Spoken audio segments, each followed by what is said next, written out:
आज बुधवार आणि आज आहे आषाढी एकादशी. तर संध्याकाळी घरातून बाहेर फेका ही एक वस्तू 7 पिढ्यांचे दारिद्र्य नष्ट होईल, घराची, मुलाची, पतीची खूप अशी प्रगती होईल. त्यासाठी आपल्याला हा उपाय करायचा आहे. तुम्ही अजून जर आपल्या चॅनलला सबस्क्राईब केले नसेल तर नक्की करा.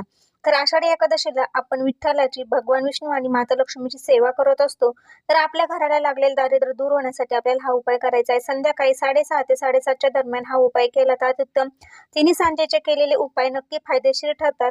तुम्हाला शक्य नसेल तर रात्री तुम्ही 6:30 ते 11 वाजेपर्यंत हा उपाय करू शकता.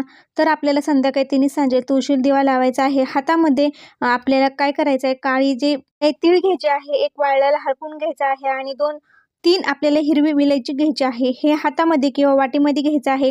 प्रत्येक कोपऱ्यानं कोपऱ्या भिंतीला टच करायचं आहे. जय राम श्रीराम जय जय राम किंवा ओम नमो भगवते वासुदेवाय नमः या मंत्राचा जप करत मुख्य प्रवेशद्वारावर यायचं आहे. मुख्य प्रवेशद्वारावरून उतरवून घ्यायचं आहे आणि बाहेर जाऊन कुठल्याही दिशेला टाकायचं आहे. कुणाच्या